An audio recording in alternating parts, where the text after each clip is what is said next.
This is a fun little canapé that we've made to impress your friends. What we're going to do is we're going to make puff pastry cups, and then we're going to fill them with a seasoned whipped ricotta plug. So I have my cup pastry here from the store. A lot easier than trying to make it yourself. What you want to make sure though is you get the kind that says it's all butter. A lot of them use other types of shortenings and stuff in there and are not as good. The other thing you have to keep in mind when you use this is it comes out of its bag a little bit, oh, actually a lot wet. All right. So if you start using it and you haven't completely floured your surface, it's going to stick to it and it's just going to get to be a mess. You'll see I have liberally floured the surface of my board here, and I have unwrapped my puff pastry, put it down on the board. Okay, I'm going to roll this out a little bit. You only want to roll it out a little bit. All right, you don't want to take a chance of crushing the inner layers. And here, the flour again on top. If you don't do this, the roller's going to stick. You're going to have problems with that. So here we go. I put that on, and now I'm just going to roll it out gently and evenly. I don't want to press too much on the edges. The point being here is I don't want to ruin the layers, right? Puff pastry has got layers inside. If you press down too hard, you kind of crush them and you end up with it not being able to rise as much as you would like. So that's about as much as I would do. What I just did here is roll it out. Like I said, I'll make sure it's not sticking, and that's good. It's not sticking, and that's important because of what happens next. So in order to make the rounds, I've got two different cutters here for my set of circle cutters. The big one is 1 3/4. And to make each cup, and you do this quickly, by the way, you cut through quickly again because I don't want to crush the edges of what I'm cutting and therefore cause the puff pastry to not puff. Do it again. So I'm going to cut a bunch of these, but the point is each pair becomes 1 cup. So here what I've got, here's the bottom. I'm going to call that the bottom. And then I've got a smaller cutter. This is like 1 1/4 inches. The key difference here is the 1/2 inch difference because that means you have a 1/4 inch circle and to be the sides. So I just cut that out. And then I have a little egg wash here. And I put a little bit of egg wash around the edge of this. I just do it with my finger, just around the edge of what I'm calling the bottom, right? Just around the edge. And then I put the top, which is the ring part, all right? The middle part's off the side. I put the ring like this. So now I've got what's going to happen when this rises up is it's going to create a little cup. The other thing is I want to put a filling in it is I don't want to have the center rise too much. So I'm going to what's called docking. I'm going to dock it. I'm going to punch little holes in it, and that's going to inhibit that center part from rising. All right, so I'm going to do all the rest of these. The way this gets finished is what happens is I put them all in. I put a piece of parchment on top like this, and that's just to stop the sticking later. And I put a sheet pan on top of that. And what that's going to do is when these cook underneath, they're going to come up against the sheet pan. They're going to stop. Okay, so they're all going to be nice and straight, and they're all going to be the same height. And that's kind of what I'm looking for.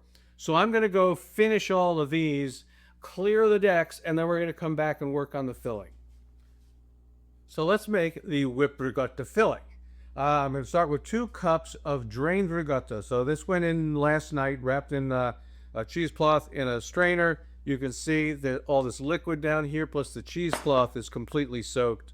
And so, you really want to get all that excess water out of it when you're going to make a whipped risotto.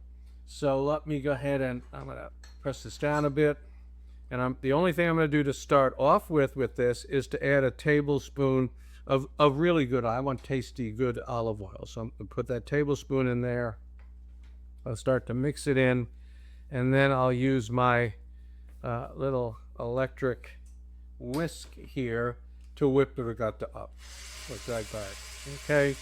What I'm trying to do is get a nice, I'm trying to get kind of a nice fluffy kind of ricotta. And you'll see it'll start taking its time.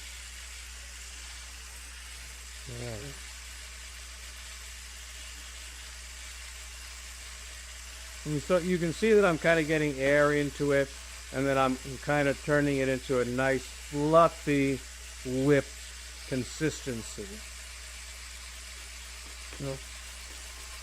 Now once I get it to that, then I can add, I got it nice and soft, and I can add the rest of the ingredients. So it's going to put in, this is 3/4 of a cup of pecorino romano cheese, and then I've got a 1/2 teaspoon of salt and a 1/2 teaspoon of black pepper. Okay, and I'm going to do an initial mix like that in here again, get it kind of partially mixed in, so it doesn't spray all over the place, and then we'll whip it one more time. There we go.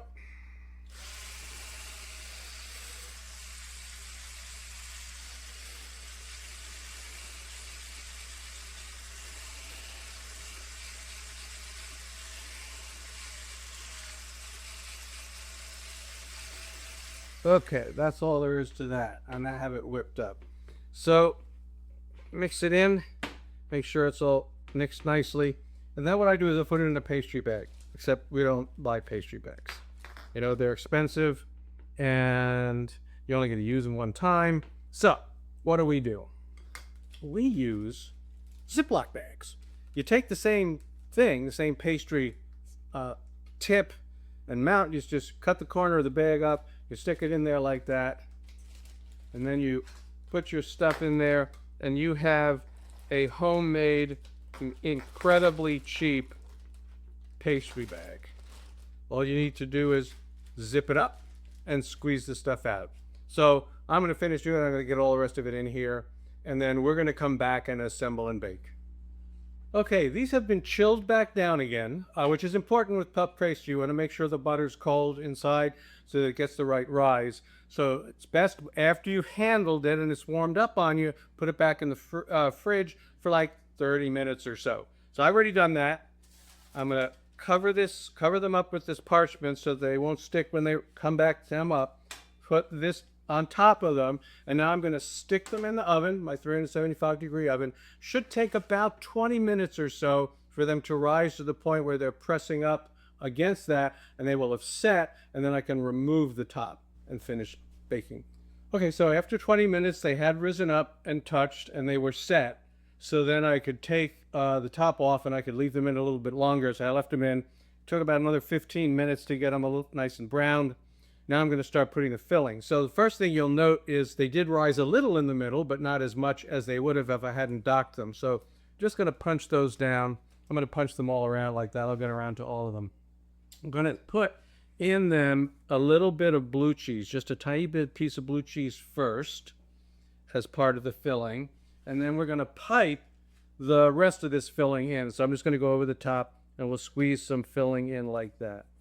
Okay, so I'm going to do this to all of these, and then they're going to go back in the oven for maybe 5 or so minutes to finish, to warm up, to melt the cheese and, make this all nice and warm. So we'll be back again. All right, they're done. Now, one thing I didn't tell you that I did, remember those circles in the center that I cut out so I could make the little cups? So I actually cooked those too. I put them between two cookie sheets. I put a cookie sheet down with parchment on it. I put the parchment on these down, put the parchment on top, put another cookie sheet on top, so they didn't rise at all. There's little crunchy bits. And what they do is they get perched majestically on top like this, just as a little additional adder thing. So why don't you give one of these a try? I'll give one of these a try. We have a lot of crunch, Yeah. right? And I hope you don't mind if first thing I do is just take this off and eat it. Yeah, that's fine. It's just like, you could even do it if you want to be really cool. If it was a special occasion, you could put this on top, put a little caviar on top of that. Yeah, if it was like New Year's or something. But anyway, yeah, you could take it off and do that. It's going to be crunchy. You got a creamy filling. You got that little piece of blue cheese in the bottom, right? So, in addition to that creamy ricotta filling, you got this kind of, that like edgy finish from the blue cheese. The blue cheese really makes it. It's just perfect. It's not over bluey. Mm-hmm. All right. No. So that's it, folks. That's I think it's a really fun thing that would impress your friends. a whipped ricotta canape made with puff pastry. Yeah. See you next time.